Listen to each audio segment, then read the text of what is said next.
Mon nom est Mason Reed. J'ai 22 ans et jusqu'au mois dernier, je vivais avec mes parents et mon frère cadet, Connor.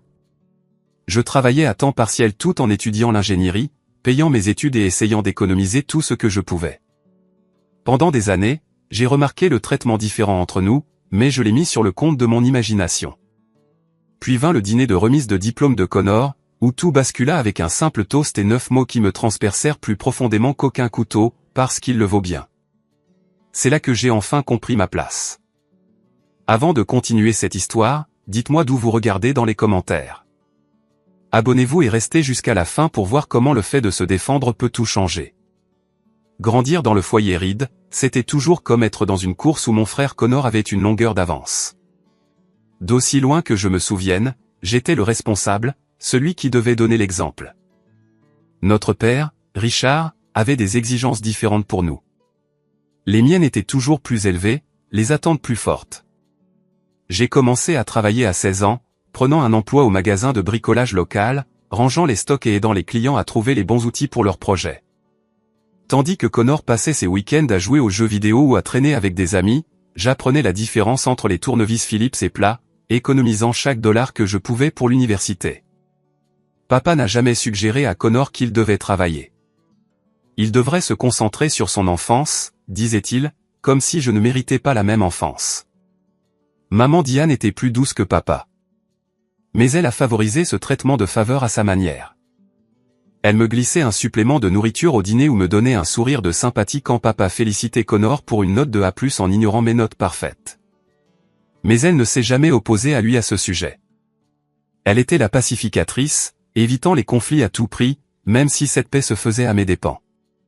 Notre maison dans la banlieue de Pittsburgh n'était pas immense, mais suffisamment confortable, une coloniale de 4 chambres avec un jardin clôturé. Nous n'étions pas riches, mais nous étions à l'aise. Papa travaillait comme directeur des ventes dans une concession automobile, et maman était institutrice. Il gagnait assez pour que nous ne manquions jamais de l'essentiel, mais les luxes étaient soi-disant mérités, sauf que les luxes de Connor semblaient venir sans aucun effort de sa part. Quand il voulait la dernière console de jeu, elle apparaissait sous le sapin de Noël. Quand il a mentionné vouloir essayer le hockey, il y avait soudainement de l'argent pour un équipement coûteux. Pendant ce temps, j'économisais pendant des mois pour acheter un ordinateur portable basique pour l'école. Et quand j'ai mentionné vouloir rejoindre le club de robotique, papa m'a dit que je devrais plutôt me concentrer sur le travail. Au moment où j'ai obtenu mon diplôme de lycée, j'avais économisé assez pour couvrir une partie de mes dépenses universitaires, mais pas assez pour la totalité. J'ai été accepté à l'université de Pittsburgh pour l'ingénierie, quelque chose que je pensais enfin rendre mon père fier. Au lieu de cela, sa réponse fut « ça va coûter cher. J'espère que ta bourse couvrira la majeure partie ». Il n'y avait pas de bourse, seulement des prêts et mes économies. J'ai décidé de vivre à la maison pour économiser sur les frais de logement, une décision que je remettrai en question presque quotidiennement par la suite. Pendant ma première année, j'ai continué à travailler au magasin de bricolage, augmentant mes heures tout en maintenant une moyenne de 3,8. J'ai commencé à contribuer aux dépenses du ménage, non pas parce que mes parents me le demandaient, mais parce que je me sentais coupable de vivre encore à la maison. Je payais parfois l'épicerie, couvrais la facture internet et participais aux charges. Je faisais cela en regardant Connor dépenser son argent de poche en jeux vidéo et en basket. Le schéma de favoritisme se manifestait de petites manières qui s'accumulaient avec le temps. Lorsque Connor et moi étions tous les deux à la maison pour le dîner, papa demandait d'abord à Connor comment s'était passée sa journée, écoutant attentivement les histoires de drames lycéens et de pratiques sportives. Quand c'était mon tour, il regardait son téléphone ou changeait de sujet. À Noël, la pile de cadeaux de Connor semblait toujours plus haute. Pour les anniversaires, ces célébrations étaient des événements tandis que les miennes étaient des réflexions après coup. Quand j'ai eu un examen de calcul difficile, papa a hoché la tête et a dit « c'est ce que tu es censé faire ». Quand Connor a réussi l'algèbre avec un B, papa l'a emmené manger un steak. Malgré tout cela, j'ai essayé d'être un bon frère pour Connor. Il avait 4 ans de moins, et ce n'était pas de sa faute si notre père faisait des favoritismes. Je l'ai aidé avec ses devoirs, les conduit chez ses amis et les défendu lorsque des enfants du quartier le harcelaient. Une partie de moi espérait qu'en étant la personne la plus grande, littéralement et figurativement, j'obtiendrais finalement la reconnaissance que je désirais tant de mon père. Tout au long de mes années universitaires, j'ai maintenu mes notes tout en augmentant mes heures de travail. J'ai changé de travail, passant du magasin de bricolage à un stage mieux rémunéré dans une entreprise d'ingénierie pendant ma 3e année. Le poste était compétitif et j'ai battu des dizaines d'autres candidats. Quand j'ai annoncé la nouvelle au dîner, maman a préparé mon dessert préféré. Papa a dit, ne laisse pas cela te distraire de tes études. Puis il s'est tourné vers Connor et lui a demandé comment s'était passé son match de baseball. Au moment où Connor était en dernière année de lycée, j'étais en 4e année d'université, en passe d'obtenir mon diplôme avec mention l'année suivante. Connor a traversé l'école avec des notes moyennes, a joué aux jeux vidéo jusqu'aux petites heures du matin et a passé la plupart des week-ends à faire la fête avec des amis. Pourtant, d'une certaine manière, aux yeux de notre père, il était l'enfant d'or. Le ressentiment s'est accumulé lentement, comme de l'eau remplissant un barrage avec des fissures. J'ai essayé de l'ignorer, de me dire qu'une fois que j'aurais obtenu mon diplôme et déménagé, rien de tout cela n'aurait d'importance. Je serais libre de construire ma propre vie, de définir ma propre valeur. Mais ce barrage était sur le point de rompre, et la remise de diplôme de Connor serait l'inondation qui emporterait toute ma retenue prudente. La remise de diplôme de Connor tombait un mardi fin mai, une journée de printemps parfaite avec un ciel clair et une douce brise. J'avais une date limite importante à mon stage ce même jour, un projet sur lequel je travaillais depuis des semaines, mais j'ai quand même demandé mon après-midi. Mon superviseur n'était pas content, mais la famille passe avant tout, même quand on a l'impression d'être le dernier dans cette famille. Je me suis assis dans l'auditorium de l'école entre mes parents, regardant des rangées de lycéens en toge et bonnet bleu roi s'installer à leur place. Maman serrait son appareil photo, prête à capturer chaque instant. Papa continuait à regarder sa montre, pensant probablement aux réservations de dîner qu'il avait faites au Morton, le steakhouse le plus cher de la ville. Quand ils ont appelé le nom de Connor, maman a applaudi et papa a sifflé bruyamment. J'ai applaudi et souri, sincèrement fier de mon frère malgré tout. Il était peut-être le favori, mais il était toujours mon petit frère, et finir le lycée était toujours une réussite. Après la cérémonie, nous nous sommes réunis dehors pour des photos. J'ai acheté à Connor un cadeau de remise de diplôme, un casque à réduction de bruit qu'il convoitait depuis des mois.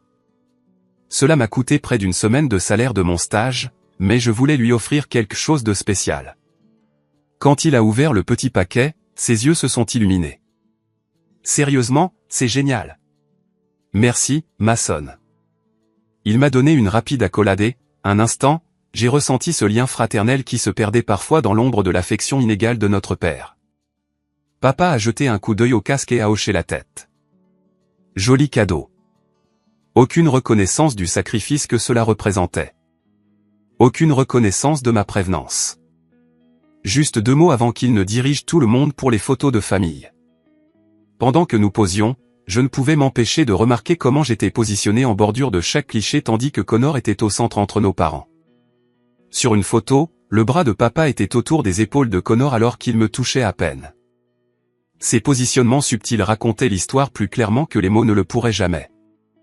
De retour à la maison, les préparatifs pour la célébration du soir commencèrent. Maman s'affairait, s'assurant que tout était parfait avant notre départ pour le restaurant. J'ai proposé d'aider à dresser la table pour les amuse-gueules d'avant-dîner pendant que Connor disparaissait à l'étage pour jouer avec son nouveau casque. Connor devrait aider aussi, dis-je doucement tandis que maman arrangeait un plateau de fromage. Elle soupira, ses mains s'arrêtant brièvement. C'est son jour spécial, mon chéri. Laisse-le en profiter. Comme si elle lisait dans mes pensées, elle ajouta, quand tu as eu ton diplôme de lycée, tu as aussi pu te détendre. Mais je ne l'avais pas fait. J'avais travaillé un quart de travail au magasin de bricolage le matin de ma remise de diplôme et aidé à organiser ma propre fête après. Les règles différentes avaient toujours été là. Je n'avais juste pas voulu les voir clairement. La famille élargie commença à arriver vers 4 heures, grands-parents, tantes, oncles, cousins, tous apportant des cadeaux pour Connor. Grand-père Frank lui tendit une enveloppe qui, j'appris plus tard, contenait $500. Tante Patricia et oncle Steve lui donnèrent un tout nouvel iPad.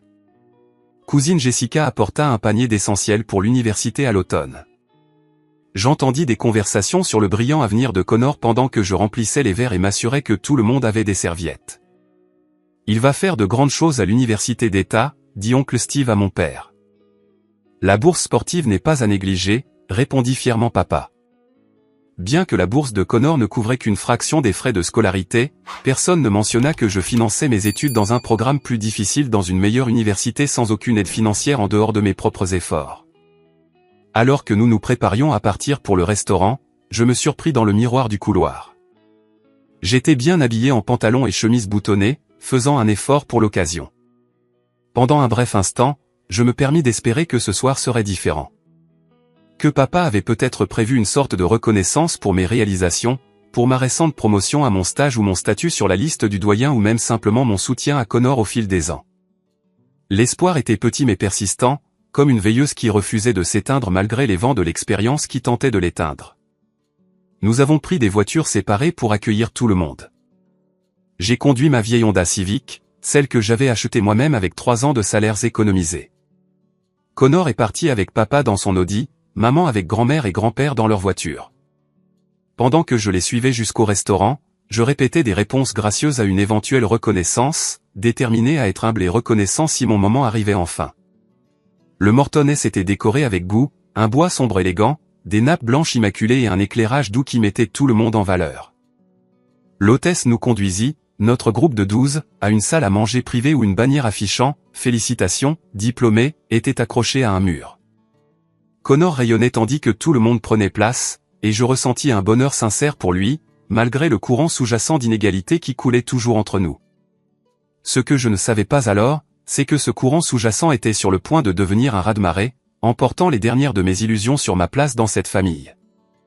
La salle à manger privée du Mortoness bourdonnait de conversation et du tintement doux des couverts contre la porcelaine fine.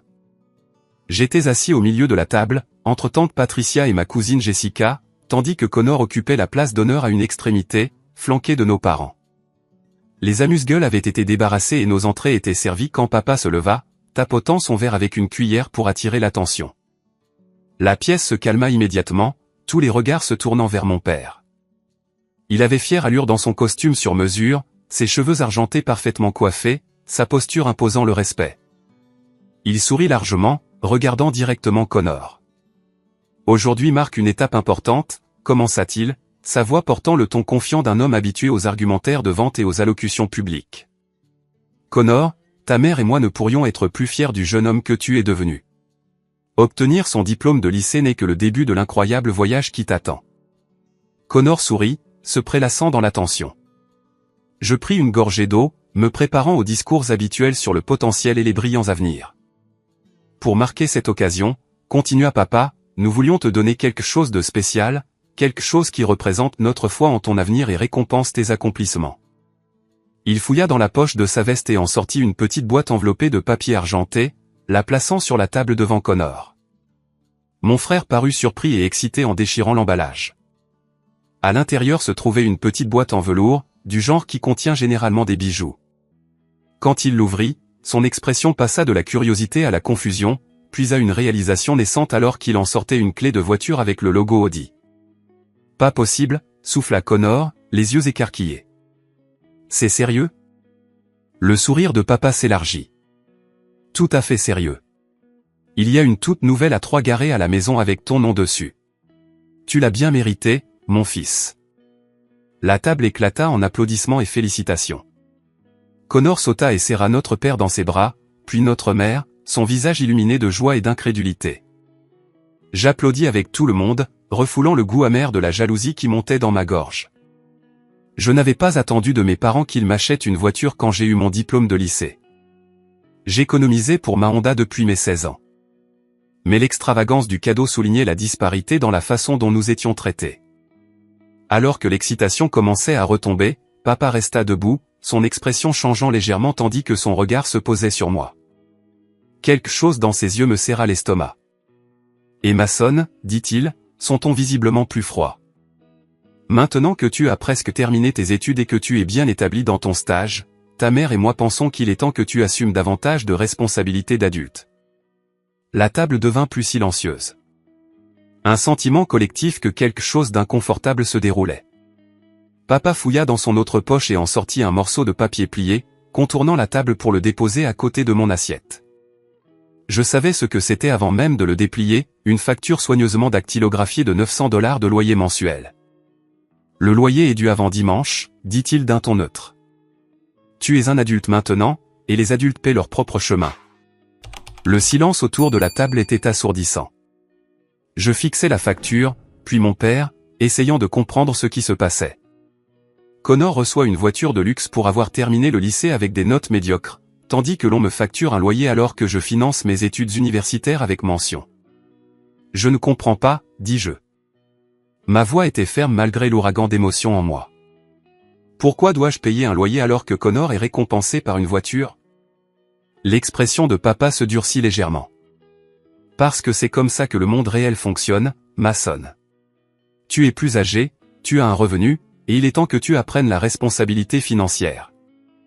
Ça ne répond pas à ma question, insistai-je, conscient de tous les regards posés sur nous à table, la tension s'épaississant à chaque mot. Pourquoi cette double mesure? Pourquoi lui est-il tout servi sur un plateau alors que je dois tout gagner à la sueur de mon front? Un muscle tressaillit dans la mâchoire de papa, un signe que je reconnaissais depuis l'enfance comme une colère montante. Parce qu'il le vaut bien. Ces 4 mots frappèrent comme des coups physiques. Parce qu'il le vaut bien. L'implication étant que, moi, je ne le valais pas. La pièce sembla se figer. Maman halta doucement, sa main se levant pour couvrir sa bouche. Le sourire de célébration de Connor vacilla, l'incertitude rampant dans son expression. Autour de la table, les proches se tortillèrent inconfortablement, soudain fascinés par leur steak ou leur verre de vin. « Richard » dit maman doucement, une note d'avertissement dans sa voix. Papa ne la reconnut pas. Ses yeux toujours fixés sur les miens dans un défi silencieux. Je repliai soigneusement la facture et la glissai dans ma poche, puis pris ma fourchette et mon couteau, coupant un morceau de steak dont je n'avais plus envie. Je vois, fut tout ce que je dis, ma voix étonnamment calme, compte tenu de l'agitation intérieure. Le reste du dîner se déroula dans un brouillard de conversations forcées et de silences gênés. Oncle Steve tenta de ressusciter l'ambiance festive avec des histoires de ses années universitaires. Tante Patricia posa des questions sur mon stage, dans une tentative transparente d'inclusion.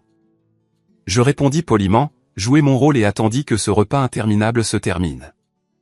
Quand les assiettes de dessert furent finalement débarrassées et l'addition payée par papa, sa carte gold bien en évidence, la fête commença à se disperser. Des accolades et des félicitations furent échangées sur le parking du restaurant avec des promesses de se revoir bientôt que tout le monde savait serait oublié le lendemain matin. Je rentrai seul en voiture de la même manière que j'étais arrivé, tandis que Connor rentrait avec nos parents, discutant probablement déjà des détails d'assurance de sa nouvelle voiture. Les 15 minutes de trajet me donnèrent le temps de réfléchir, de digérer ce qui s'était passé, d'examiner les mots de mon père sous tous les angles, cherchant une interprétation qui ne me blesserait pas si profondément. Je n'en trouvai aucune, car il le vaut bien. Il n'y avait là aucune ambiguïté, aucune place pour l'incompréhension. Aux yeux de mon père, Connor valait une Audi, valait la célébration, valait l'investissement et la fierté. Et moi, je valais une facture. En entrant dans notre allée, je vis la toute nouvelle Audi A3, argentée et brillante sous les lumières de sécurité, garée à l'endroit où ma Honda allait habituellement. J'ai dû me garer dans la rue à la place. Une dernière humiliation dans une soirée qui en était pleine. À l'intérieur, Connor montrait à maman comment le Bluetooth de la voiture se connectait à son téléphone. Papa était dans son bureau, la porte fermée. Personne ne m'a demandé où j'étais ni pourquoi j'avais mis si longtemps à rentrer. Je suis allé directement dans ma chambre, j'ai fermé la porte et je me suis assis au bord de mon lit dans le noir. La décision que j'allais prendre cette nuit-là se construisait depuis des années, mais elle se cristallisa à ce moment de parfaite clarté. J'en avais assez d'essayer de gagner l'approbation de quelqu'un qui avait déjà décidé que je n'en valais pas la peine. Le sommeil m'a fui cette nuit-là. Je suis resté éveillé, les yeux fixés au plafond, les mots de mon père résonnant dans mon esprit. Parce qu'il le vaut bien. Des mots simples qui résumaient une vie de traitement différentiel, d'attentes inégales, de buts changeants et de tableaux de bord invisibles. Vers 3 heures du matin, j'ai renoncé à dormir et j'ai ouvert mon ordinateur portable. La lumière bleue éclairait ma chambre d'enfant, les affiches décolorées du lycée, la bibliothèque pleine de manuels d'ingénierie, le bureau où j'avais passé d'innombrables heures à étudier tandis que le rire de Connor montait du salon où il jouait aux jeux vidéo. J'ai commencé à chercher des appartements, en me concentrant sur les zones proches du campus et de mon stage. La plupart étaient bien au-delà de mon budget, mais j'ai trouvé quelques possibilités dans des bâtiments plus anciens. J'ai créé une feuille de calcul comparant le loyer, les charges et les temps de trajet, travaillant méthodiquement comme s'il s'agissait d'un autre problème d'ingénierie à résoudre. À l'aube, j'avais un plan. Pas parfait, mais un point de départ. Quand j'ai entendu mes parents se lever, je suis sorti discrètement, évitant la cuisine où maman ferait le petit déjeuner. Je suis allé à ma banque et j'ai retiré la majeure partie de mes économies, près de 4 000 $ que j'avais mis de côté pour les dépenses post-diplôme. Ce n'était pas beaucoup pour commencer une nouvelle vie, mais cela devrait suffire. Ensuite, j'ai appelé mon ami Tyler, qui avait un appartement près du campus avec un canapé libre. « Salut, Ty, ça va paraître bizarre, mais y a-t-il une chance que je puisse squatter chez toi quelques jours ?»« Tout va bien, mec ?» demanda-t-il, l'inquiétude évidente dans sa voix. « Pas vraiment. Des trucs de famille. J'ai juste besoin de partir un peu le temps de comprendre les choses. » Mikasa. « Yes, Tsukasa, dit-il sans hésiter. Je vais en cours, mais la clé de rechange est sous le pot de fleurs. Fais comme chez toi. Un appel passé, plusieurs à venir. Je me suis arrêté dans un café et j'ai utilisé leur Wi-Fi pour envoyer un email à mon conseiller pédagogique, expliquant que je faisais face à une situation familiale et que je pourrais avoir besoin de discuter des options d'aide financière si ma situation de logement changeait. J'étais vague sur les détails, mais j'ai souligné mon engagement à rester dans le programme. Mon appel suivant fut à mon superviseur de stage, demandant s'il y avait des opportunités pour des heures supplémentaires. J'essaie d'économiser pour mon propre logement, expliquai-je, ce qui était assez vrai. Nous pourrions avoir besoin d'aide supplémentaire sur le projet Wilson, dit-elle. Je vais voir ce que je peux faire pour que vous soyez autorisé à faire des heures supplémentaires. À midi, j'avais un logement temporaire et la possibilité d'un revenu supplémentaire. Ce n'était pas grand-chose, mais c'était un début. Je suis rentré chez moi, chronométrant mon arrivée pour le moment où je savais que tout le monde serait sorti. Papa serait au travail, maman ferait du bénévolat à l'école primaire, et Connor serait sorti avec des amis pour fêter sa remise de diplôme et montrer sa nouvelle voiture. La maison était silencieuse alors que je rangeais méthodiquement mes affaires. J'ai commencé par l'essentiel, vêtements, articles de toilette, ordinateur portable, manuel scolaire, documents importants. Mon acte de naissance et ma carte de sécurité sociale étaient dans le classeur du bureau de papa. Je me sentais étrange de les prendre, comme si je volais quelque chose qui m'appartenait. J'ai travaillé efficacement, entassant tout dans ma Honda en plusieurs voyages. La voiture était petite, ce qui m'a obligé à être sélectif. Les vêtements d'hiver sont allés dans des bacs de rangement que j'ai cachés au fond de mon placard. Je pourrais les récupérer plus tard si nécessaire. Les livres que je n'avais pas ouverts depuis des années sont restés sur leurs étagères. Les trophées de participation et les récompenses académiques qui avaient tant compté pour moi autrefois, mais n'avaient jamais impressionné mon père, ont été laissés derrière. Pendant que je faisais mes bagages, je n'arrêtais pas de penser à ce que j'allais écrire dans la note. Il fallait qu'elle soit claire mais pas cruelle, ferme mais pas amère. Je voulais que ma famille comprenne pourquoi je partais sans brûler complètement les ponts. J'ai parcouru plusieurs brouillons sur mon ordinateur portable, chaque version exprimant la même vérité fondamentale, je ne pouvais pas rester là où je n'étais pas valorisé. Vers 15 heures, la majeure partie de mes bagages étant terminés, je me suis assis pour finaliser mon budget. La réalité était dure. Entre le loyer, les charges, la nourriture, l'essence et mes remboursements de prêts étudiants existants, je serais extrêmement juste, même avec des heures supplémentaires à mon stage. Je pourrais avoir besoin de trouver un deuxième emploi, ce qui aurait un impact sur mes études. Mais l'alternative, rester dans un foyer où j'étais explicitement jugé moins digne que mon frère, n'était plus acceptable. J'entendis une voiture s'arrêter dans l'allée et regarder pour voir la nouvelle Audi de Connor. Je fermai rapidement mon ordinateur portable et poussai la dernière boîte emballée sous mon lit. Connor monta les escaliers quelques instants plus tard, frappant brièvement avant d'ouvrir ma porte. « Mec, cette voiture est démente », s'enthousiasma-t-il, les yeux brillants d'excitation. Le système audio seul vaut tout ce que papa a payé pour elle. Il faut que tu viennes faire un tour. Je forçai un sourire. Peut-être plus tard. J'ai du travail à finir. Connor s'attarda dans l'embrasure de la porte, son enthousiasme diminuant légèrement alors qu'il réalisait enfin mon humeur. Et, à propos d'hier soir. C'était bizarre, ce que papa a dit. Tu sais qu'il ne le pensait pas comme ça, n'est-ce pas? Un instant, j'ai envisagé de me confier à Connor, de lui raconter mes projets, d'expliquer les années de blessures accumulées qui avaient mené à ce moment. Mais ce n'était pas son fardeau. C'était juste un enfant qui avait bénéficié du favoritisme de notre père sans le créer. C'est bon, dis-je plutôt. Félicitations pour la voiture. Tu devrais en profiter. Il hésita, sentant le rejet, mais ne me pressa pas davantage. D'accord, eh bien, l'offre tient toujours si tu veux faire un tour. Après qu'il soit parti, j'ai sorti la boîte et j'ai continué à faire mes valises. Au moment où j'ai entendu la voiture de maman dans l'allée 1 heure plus tard, ma chambre avait l'air assez normale à première vue. Bien que la plupart de mes affaires étaient déjà dans ma voiture, couverte d'une couverture sur le siège arrière et dans le coffre. Le dîner ce soir-là fut une affaire discrète. Papa travaillait tard, donc il n'y avait que maman, Connor et moi à la table de la cuisine avec des pizzas à emporter. Connor parla avec enthousiasme de ses projets d'aller au lac avec des amis le lendemain.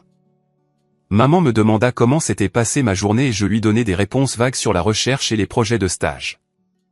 Aucun d'eux ne sembla remarquer quoi que ce soit d'étrange, ce qui ne fit que renforcer ma décision. Après le dîner, je m'excusai pour travailler sur un projet.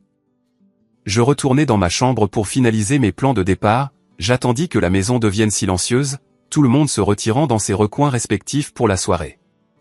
Puis je m'assis à mon bureau et j'écrivis à la main la version finale de ma note. J'y travaillai pendant près d'1 heure, choisissant mes mots avec soin, et essayant d'exprimer mes sentiments sans recourir à l'accusation ou au mélodrame.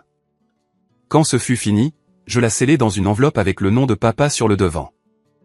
J'y plaçai également ma clé de maison, comme une reddition symbolique de ma place dans le foyer. Alors que je me préparais à dormir dans une pièce qui ne me semblait plus la mienne, j'éprouvais un étrange mélange d'émotions, de l'anxiété quant à l'avenir, de la tristesse quant au passé, mais sous tout cela, une certitude tranquille que je prenais la bonne décision. Pour la première fois depuis des années, j'allais définir ma propre valeur au lieu d'accepter l'évaluation de quelqu'un d'autre. J'ai réglé mon réveil pour 5 heures du matin, assez tôt pour être parti avant que quiconque ne se réveille. Puis je me suis couché dans mon lit d'enfant pour la dernière fois, sombrant enfin dans un sommeil épuisé alors que les premières lueurs de l'aube apparaissaient à l'horizon. Mon réveil vibra doucement à 5 heures du matin. Bien que j'étais déjà éveillé, j'avais dormi par intermittence, sombrant et sortant de la conscience, mon esprit ne se reposant jamais complètement.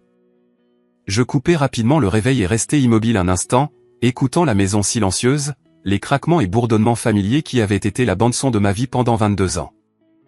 Je me suis douché et habillé silencieusement, choisissant des vêtements confortables pour la journée à venir. Ma chambre avait l'air étrange maintenant, toujours reconnaissable comme la mienne, mais plus vide, le placard à moitié plein. Le bureau débarrassé de tout sauf mon diplôme de lycée et une photo de famille que j'ai décidé de laisser. C'était comme si je m'effaçais de l'espace, devenant un fantôme dans ma propre maison. J'ai fait un dernier tour pour m'assurer que je n'avais rien oublié d'essentiel, puis j'ai pris mon sac à dos et la note que j'avais écrite. La maison était silencieuse alors que je descendais les escaliers, évitant la 3e marche qui grinçait toujours. Dans la cuisine, j'ai placé l'enveloppe contre la cafetière, là où papa ne manquerait pas de la voir en descendant pour sa tasse du matin. Puis j'ai hésité. Pris d'une impulsion soudaine, j'ai ouvert mon portefeuille et en ai retiré 9 billets de $100 neufs, l'argent du loyer que mon père avait exigé. J'ai posé l'argent liquide sur l'enveloppe, le lestant comme une accusation. Qu'il voie que ce n'était pas une question d'argent. C'était une question de valeur. J'ai jeté un dernier coup d'œil autour de la cuisine, le réfrigérateur couvert des horaires sportifs de Connor et des certificats de réussite. La seule photo de moi, glissée dans un coin, de ma remise de diplôme de lycée. La collection d'assiettes décoratives de maman tapissait le mur et les trophées de barbecue de papa trônaient fièrement sur l'étagère supérieure. Tant de souvenirs dans cette pièce, bons et mauvais. La note contenait tout ce que j'avais besoin de dire. Papa, je pars. Pas seulement pour quelques jours ou quelques semaines, mais définitivement. J'ai trouvé un autre endroit où rester pendant que je cherche mon propre appartement. Pendant des années, j'ai essayé de comprendre pourquoi Connor reçoit un soutien inconditionnel alors que l'on attend de moi que je gagne chaque parcelle de reconnaissance. Je t'ai trouvé des excuses, je me suis dit que c'était mon imagination, ou que je devais faire plus d'efforts, mais hier soir, tout est devenu limpide, parce qu'il le vaut bien. Ces mots m'ont montré exactement où je me situe dans cette famille. J'ai passé toute ma vie à essayer de te prouver ma valeur, et ça n'a jamais été suffisant. J'ai fini d'essayer. Voici les 900 $ de loyer que tu as exigés. Considère cela comme mon dernier paiement pour être resté là où je ne suis pas valorisé. Je ne partage pas où je vais parce que j'ai besoin d'espace pour comprendre qui je suis en dehors de ton ombre. Je vais bien. De toute façon, je me suis occupé de moi-même pendant des années. Je te souhaite, à toi et à ton digne fils, le meilleur, Mason. J'ai placé ma clé de maison sur l'argent et l'enveloppe, puis j'ai marché jusqu'à la porte, ne portant rien d'autre que mon sac à dos. Ma voiture était déjà pleine et garée à un pâté de maison, chargée l'après-midi précédent pendant que tout le monde était sorti. Je l'ai poussée dans l'allée, moteur coupé, pour éviter de faire du bruit. Un petit acte de furtivité qui me semblait maintenant à la fois absurde et nécessaire. Le quartier était encore sombre alors que je marchais vers ma voiture. La maison silencieuse, les fenêtres obscures. Un livreur de journaux passa lentement, jetant des journaux roulés sur les allées. L'air était frais et humide de la rosée du matin, portant le parfum de l'herbe fraîchement coupée et du jasmin en fleurs de quelqu'un. En atteignant ma Honda, je me suis permis un dernier regard en arrière sur la maison, la seule que j'ai jamais connue, la coloniale à 2 étages avec sa pelouse impeccable et le panier de basket sur lequel Connor et moi avions joué enfant. Le Porsche où maman avait pris des photos de rentrée scolaire chaque septembre, l'allée maintenant occupée par la nouvelle Audi brillante de Connor. Un instant, le doute s'insinua. Est-ce que j'exagérais? Devrais-je revenir, déchirer la note et essayer une fois de plus de gagner une place dans l'estime de mon père? La tentation ne dura que quelques secondes avant que je ne me souvienne de ses mots, de son ton, de la certitude absolue avec laquelle il avait déclaré mon frère digne et, par implication, moi indigne. Je suis monté dans ma voiture, j'ai démarré le moteur et je suis parti sans jamais regarder en arrière. Les rues étaient presque vides alors que je me dirigeais vers l'appartement de Tyler près du campus. La ville commençait tout juste à s'éveiller, des travailleurs de carto se rendant au travail, des camions de livraison effectuant leur tournée, des joggeurs dévoués parcourant leurs kilomètres avant la chaleur du jour. L'immeuble de Tyler se trouvait dans un quartier plus ancien avec des rues bordées d'arbres et des bâtiments en briques des années 1960. J'ai trouvé la clé de rechange exactement là où il avait dit qu'elle serait, sous une plante en pot avec une seule fougère en difficulté. L'appartement était petit et encombré des possessions typiques d'un étudiant, manuel scolaire, équipement de jeu, boîte de pizza vide, mais à ce moment-là, il ressemblait à la liberté. J'ai posé mon sac à dos sur le sol à côté du canapé qui serait mon lit pour les prochains jours et je me suis assis. Soudain submergé par ce que j'avais fait, j'avais quitté ma famille, ma maison, mon filet de sécurité. J'étais seul d'une manière que je n'avais jamais connue auparavant, malgré des années d'autonomie. L'énormité de la situation m'a frappé d'un coup. Et j'ai enfoui mon visage dans mes mains, m'accordant un moment de vulnérabilité maintenant que j'étais seul. Pas de regret. Je ne regrettais pas ma décision, mais une reconnaissance du chagrin qui l'accompagnait. Je pleurais le père que je n'avais jamais eu. La reconnaissance que je n'avais jamais reçue. La famille qui aurait pu être, mais qui n'était pas. Mon téléphone vibra avec un SMS de Tyler, en cours jusqu'à midi. Serre-toi dans le frigo. On verra la suite quand je rentrerai. Tiens bon, mec. Sa simple gentillesse me ramena au présent. J'avais peut-être laissé ma famille derrière moi, mais je n'étais pas seul. J'avais des amis qui m'appréciaient, des professeurs qui reconnaissaient mes capacités, des collègues qui respectaient mon travail. J'avais construit une vie en dehors de l'orbite de ma famille, et maintenant j'allais l'élargir. J'ai envoyé un rapide merci à Tyler, puis j'ai ouvert mon ordinateur portable pour continuer ma recherche d'appartement.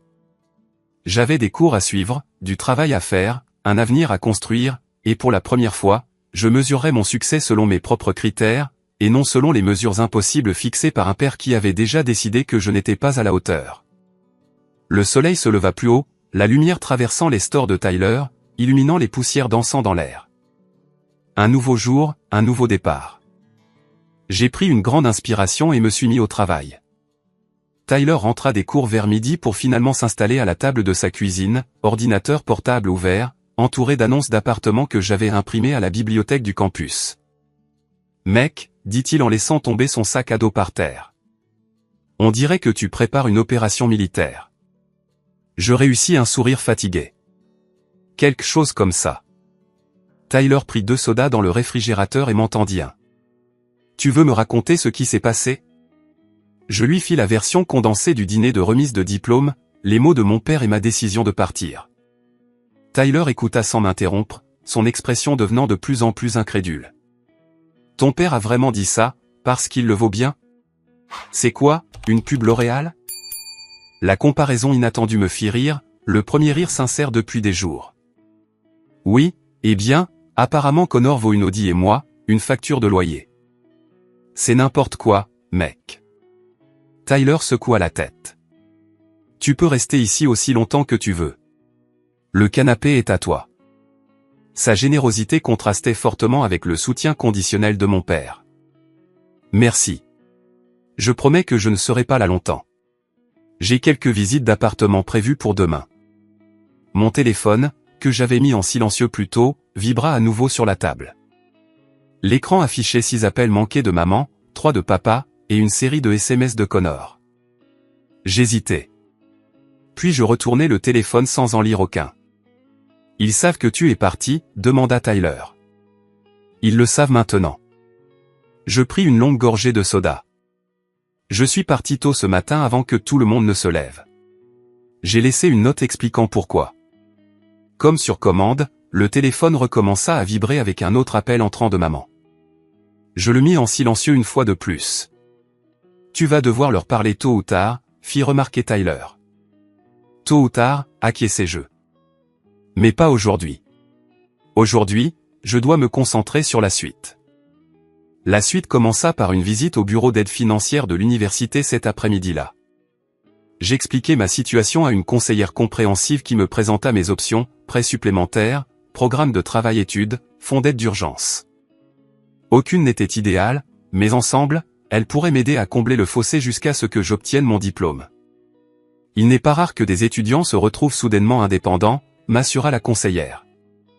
Nous avons des ressources pour vous aider à traverser cette transition. De là, je me rendis directement à mon stage où mon superviseur avait approuvé 10 heures supplémentaires par semaine. Le projet Wilson est en retard, expliqua-t-elle. Donc, votre timing est en fait parfait. Juste ne laissez pas cela affecter vos cours. Au moment où je suis retourné à l'appartement de Tyler ce soir-là, j'avais une image financière plus claire et des perspectives légèrement plus optimistes. Ce que j'avais aussi, c'était 37 notifications sur mon téléphone. Les SMS de ma famille parcouraient toute la gamme des émotions. De maman, de plus en plus paniquée, où es-tu? S'il te plaît, appelle-moi Mason. Nous sommes très inquiets. Quoi que ton père ait dit, nous pouvons nous en sortir. De papa, passant de la colère à l'inquiétude, c'est enfantin et irresponsable. Ta mère est contrariée. Appelle la maison immédiatement. Puis plus tard, Mason, s'il te plaît, fais-nous savoir que tu es en sécurité. De Connor, confus et inquiet, mec, qu'est-ce qui s'est passé? Tu vas bien? Papa panique. Je ne comprends pas ce qui se passe. Il y avait aussi des messages vocaux, chacun plus désespéré que le précédent.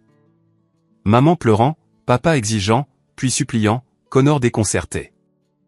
Je les ai tous écoutés, debout dans la cuisine de Tyler, me sentant à la fois justifié par leur détresse et coupable de la provoquer. Le dernier message vocal était de maman, laissé juste 1 heure plus tôt.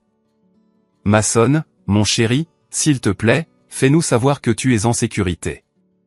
Tu n'es pas obligé de rentrer si tu ne veux pas. Tu n'es pas obligé de parler à ton père. Juste un SMS, n'importe quoi. Je t'aime. Sa voix se brisa sur les derniers mots, et je sentis ma détermination vaciller. Maman n'était pas la méchante de cette histoire, juste une spectatrice qui n'était jamais intervenue. Pourtant, elle méritait de savoir que j'allais bien. Je lui ai envoyé un court SMS, je suis en sécurité. Je loge chez un ami. J'ai besoin de temps pour réfléchir. S'il te plaît, respecte ça. Sa réponse est arrivée quelques secondes plus tard, merci de m'avoir prévenu. Je t'aime. Nous pourrons parler quand tu seras prêt. J'ai rangé mon téléphone sans répondre, pas prêt à m'engager davantage. Tyler a commandé des pizzas et nous avons passé la soirée à regarder des films d'action sans réfléchir. Une distraction bienvenue de l'agitation émotionnelle de la journée. Pendant quelques heures, j'ai pu faire semblant que ce n'était qu'une nuit normale passée avec un ami, et non la première nuit de ma nouvelle vie incertaine. Le lendemain matin, d'autres messages sont arrivés, dont un d'oncle Steve me demandant si je voulais parler. Il avait toujours été le plus accessible de mes proches, moins enclin à placer Connor sur un piédestal. Je pris note de l'appeler plus tard. Ma première visite d'appartement fut une déception. Un sous-sol avec des problèmes d'humidité et l'odeur persistante des chats des anciens locataires. La seconde fut plus prometteuse. Un petit studio dans un bâtiment plus ancien. Rien de fantaisiste, mais propre et dans mon budget si je m'étirais. Le propriétaire sembla impressionné par mon stage et mon dossier universitaire. La plupart des étudiants que j'ai ici sont des fêtards, expliqua-t-il en me montrant la cuisine compacte. Vous semblez plus responsable. J'ai besoin du premier et du dernier mois de loyer plus le dépôt de garantie. Cela épuiserait presque mes économies, mais je pouvais y arriver avec mes heures augmentées. Je le prends, dis-je, essayant de projeter plus de confiance que je n'en ressentais. À la fin de ma première semaine loin de chez moi, j'avais obtenu l'appartement, ouvert un nouveau compte bancaire dans une autre banque que celle de mes parents, et établi une routine de cours, de travail et de recherche d'appartements qui me tenaient trop occupé pour m'attarder sur la famille que j'avais laissée derrière moi.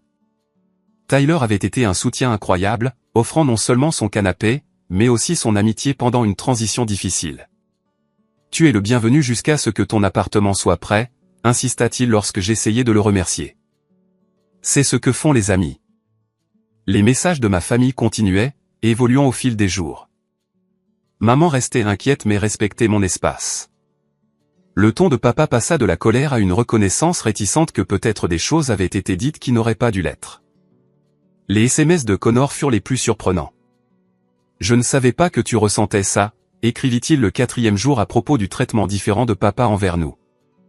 Je suppose que je ne l'ai jamais remarqué parce que j'avais le meilleur traitement. Et plus tard, la maison est bizarre sans toi. Papa est vraiment silencieux. Maman pleure quand elle pense que personne ne la regarde. Ces messages révélaient une prise de conscience grandissante. Un jeune homme voyant soudain des dynamiques familiales auxquelles il avait été aveugle auparavant. J'ai dit à papa qu'il avait tort de te dire ça. On s'est énormément disputé à ce sujet. C'était inattendu, Connor tenant tête à notre père, prenant mon parti. C'était la première fissure dans le fondement du favoritisme qui avait défini notre famille aussi loin que je pouvais me souvenir. Le 10e jour, je reçus un SMS d'un numéro inconnu. Mason, c'est l'oncle Robert, le frère de ton père. J'ai entendu ce qui s'est passé. Je veux que tu saches que je comprends plus que tu ne le penses. Appelle-moi si tu veux parler.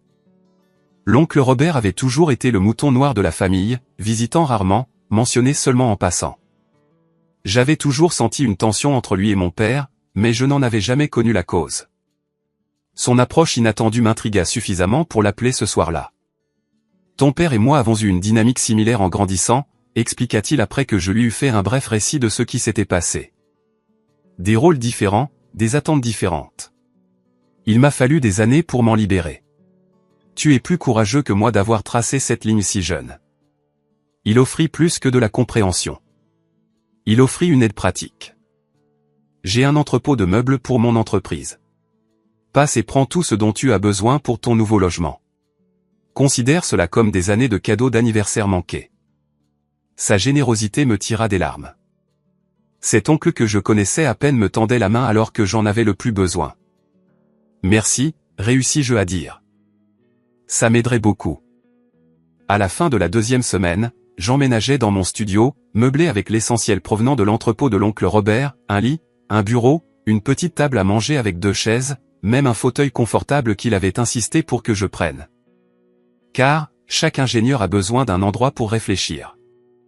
Ma nouvelle maison était petite mais entièrement la mienne. Un espace où personne ne remettait en question ma valeur ou ne me comparait à quelqu'un d'autre.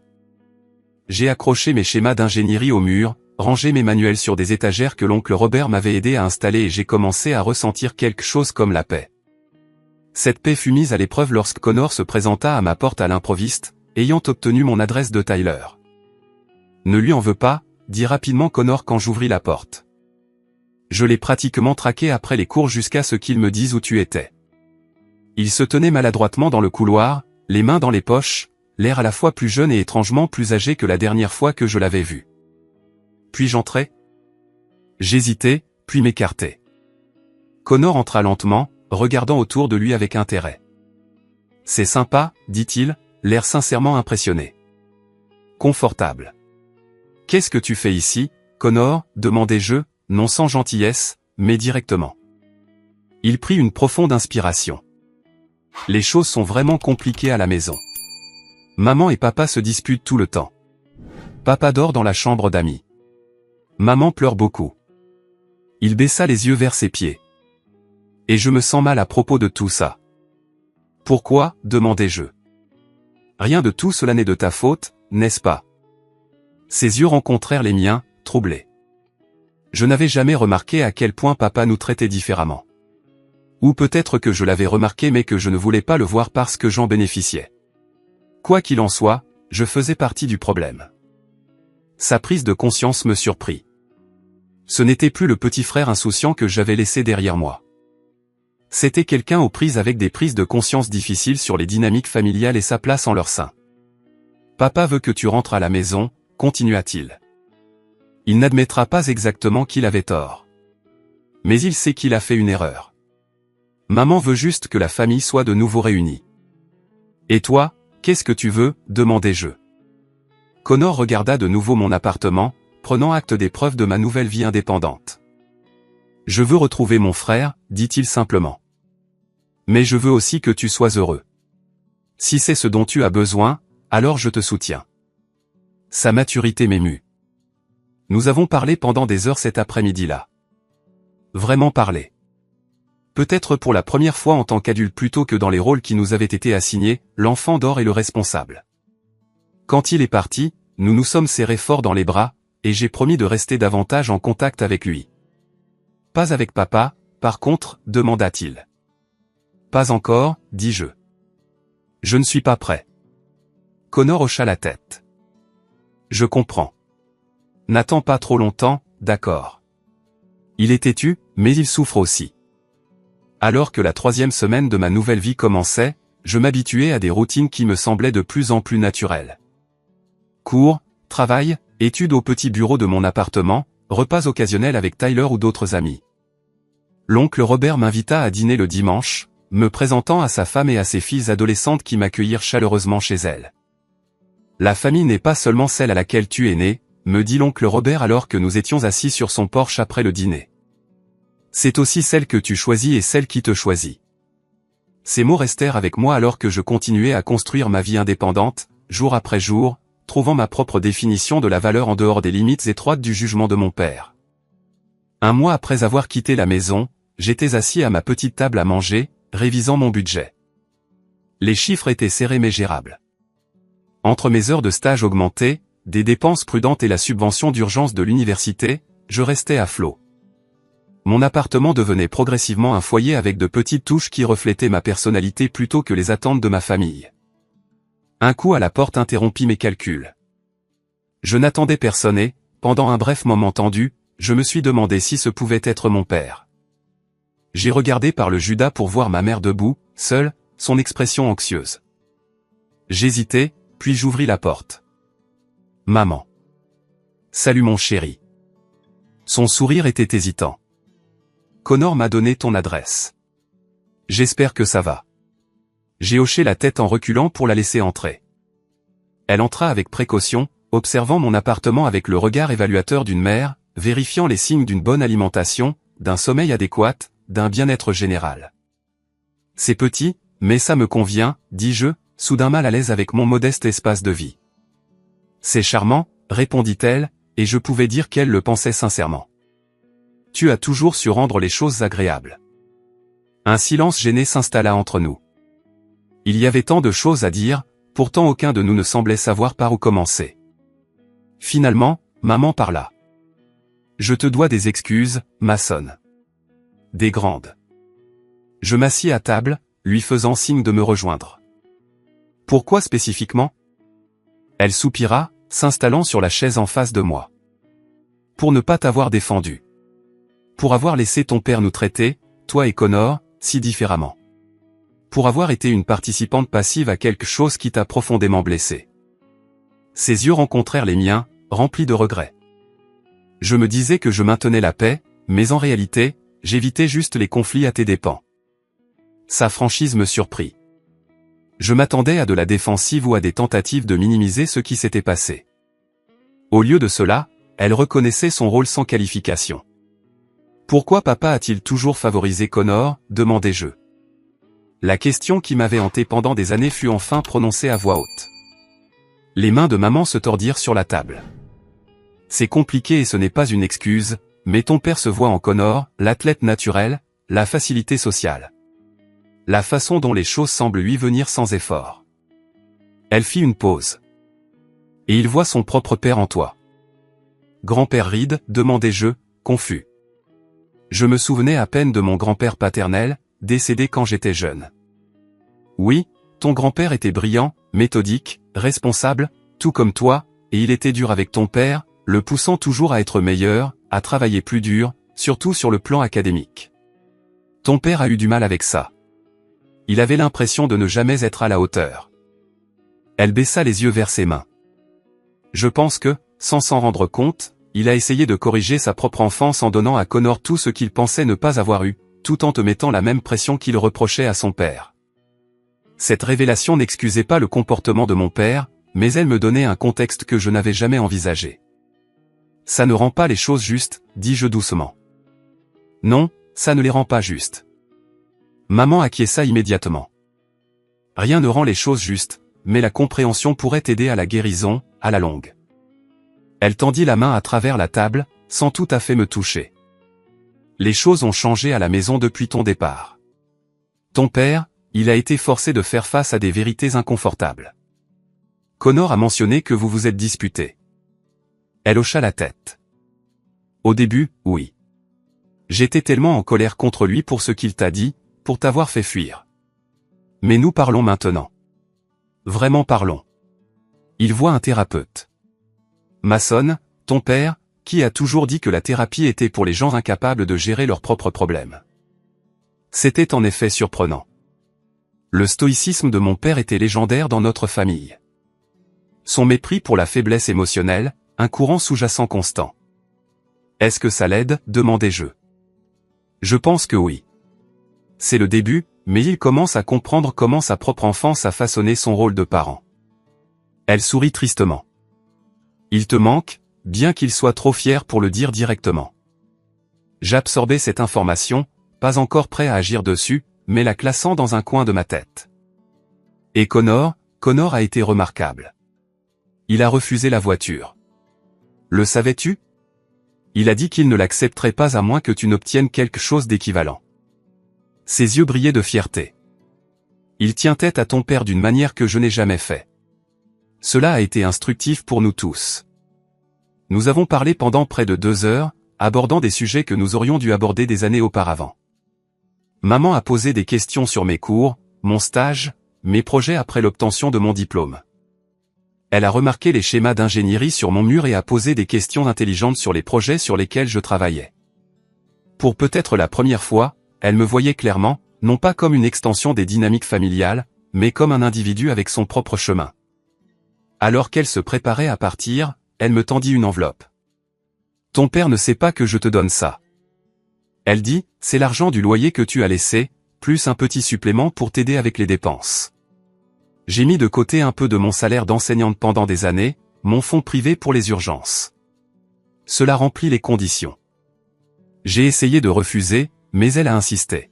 « Laisse-moi faire cette chose pour commencer à faire amende honorable.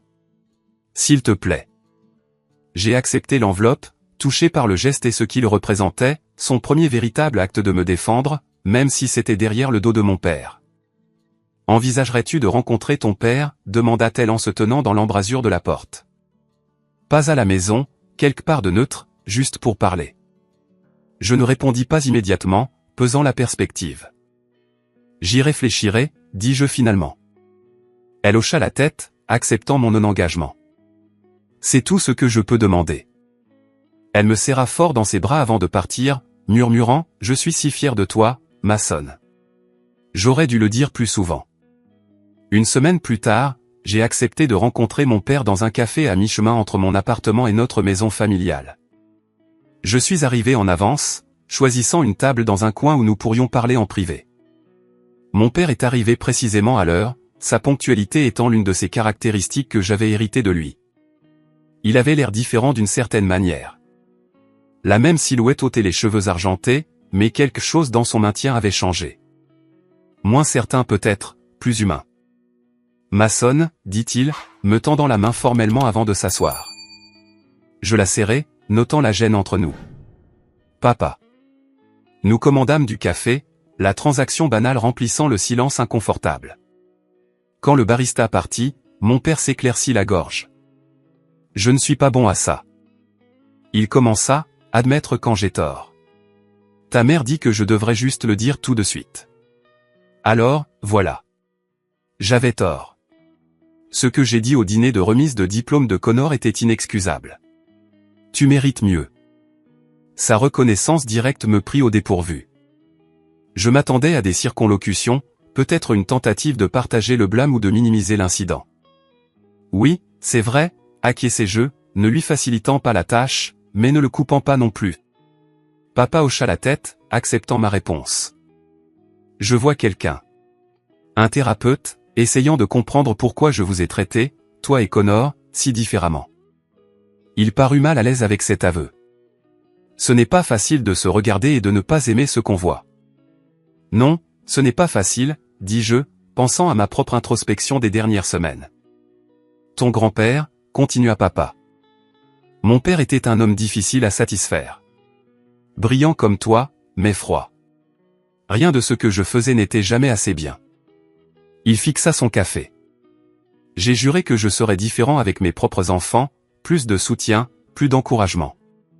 D'une certaine manière, sans m'en rendre compte, j'ai fini par répéter le schéma avec toi tout en compensant avec Connor.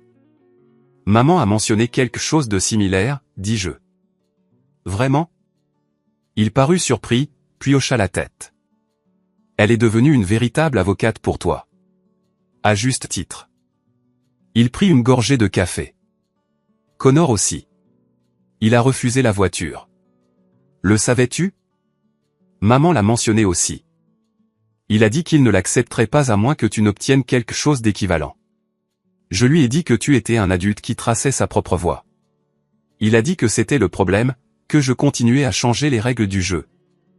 L'expression de papa montrait un respect réticent. Il a plus de courage que je ne lui en donnais. Nous avons parlé pendant plus d'une heure, abordant des années de blessures et de malentendus accumulés.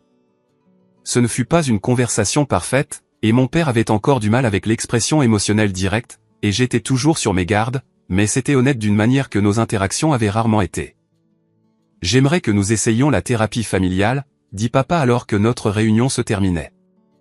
Nous quatre. Je ne peux pas promettre que je ferai tout bien à l'avenir, mais je veux essayer de faire mieux. J'ai considéré sa demande. Je ne reviens pas à la maison, dis-je fermement. Je comprends que tu t'es construit une vie et je la respecte. Il semblait sincère. Il s'agissait d'aller de l'avant, pas de revenir en arrière. J'y réfléchirai, dis-je, la même réponse que j'avais donnée à ma mère. Papa hocha la tête, acceptant ma limite. Alors que nous nous préparions à partir, il hésita, puis dit, « Je suis fier de toi, Mason. » J'aurais dû le dire plus souvent. Tu es un jeune homme remarquable, et c'est ta réussite, pas la mienne. Les mots que j'avais tant désiré entendre pendant des années eurent un impact complexe, de la gratitude mêlée à la douleur persistante d'avoir dû me battre si fort pour cette reconnaissance élémentaire. Au cours des semaines suivantes, j'ai accepté la thérapie familiale, assistant à des séances tous les 2 dimanches dans un bureau neutre avec une conseillère spécialisée dans les dynamiques familiales. Les séances étaient parfois tendues, parfois larmoyantes, parfois même ponctuées de rires alors que nous démêlions les nœuds de nos relations. Connor et moi avons développé un nouveau lien, nous rencontrant pour le déjeuner chaque semaine près du campus, construisant une relation basée sur le respect mutuel plutôt que sur les rôles qui nous avaient été assignés. Il a remarquablement mûri à travers la crise familiale, développant une conscience du privilège et de la responsabilité que je n'aurais pas cru possible des mois auparavant. 3 mois après avoir quitté la maison, j'ai invité ma famille à dîner dans mon appartement. C'était un geste symbolique, les accueillant dans mon espace, selon mes conditions. J'ai cuisiné un repas simple et nous nous sommes assis autour de ma petite table. La conversation était encore parfois maladroite, mais de plus en plus sincère. Alors que nous mangions le dessert, papa s'éclaircit la gorge. « J'ai quelque chose pour toi, dit-il en plaçant une enveloppe à côté de mon assiette. Ce n'est pas une voiture, ajouta-t-il avec un petit sourire d'autodérision. Mais c'est quelque chose. À l'intérieur se trouvait un chèque, non pas de la valeur équivalente à l'Audi de Connor, ce qui aurait complètement manqué l'objectif, mais du montant total des dépenses éducatives que j'avais couvertes moi-même au fil des ans. Cela n'efface rien, dit papa avec précaution. Mais c'est un début, une reconnaissance que tu méritais aussi du soutien. J'ai regardé le chèque, puis mon père. Merci, dis-je simplement. Notre relation était encore un travail en cours, les dommages des années ne s'annulant pas en quelques mois. Mais nous construisions quelque chose de nouveau à partir des débris de l'ancienne relation, basée sur le respect mutuel plutôt que sur l'autorité automatique, une confiance gagnée plutôt qu'une loyauté obligatoire. Ma vie indépendante continuait de se développer. J'excellais dans mes cours et mon stage, me suis fait de nouveaux amis, explorais des intérêts pour lesquels je n'avais jamais eu le temps auparavant. Le petit studio devint un lieu de paix et de possibilités, un espace où je pouvais me définir selon mes propres termes. 6 mois après ce dîner de remise de diplôme fatidique, j'étais seul dans mon appartement, réfléchissant à mon parcours. Les mots qui m'avaient poussé à partir, parce qu'il le vaut bien, n'avaient plus de pouvoir sur moi. J'avais prouvé ma valeur à moi-même, le seul public qui comptait vraiment. La plus grande leçon de tout cela n'était pas sur les dynamiques familiales ou le fait de se défendre, bien que ce fût important. C'était sur la définition de sa propre valeur dans un monde désireux de vous l'assigner. La valeur n'est pas déterminée par ce que les autres vous donnent ou vous refusent. Elle est intrinsèque, indéfinissable, à vous de la reconnaître et de la revendiquer. Alors, et vous?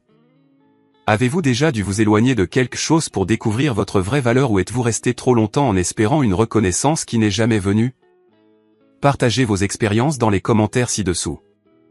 Et si cette histoire de découverte de l'estime de soi a résonné en vous, veuillez appuyer sur le bouton « J'aime » et vous abonner pour entendre d'autres histoires sur le fait de trouver la force à travers l'adversité, car tout le monde mérite d'être valorisé, surtout par soi-même. Merci d'avoir écouté et rappelez-vous que vous le valez bien, quoi que les autres disent.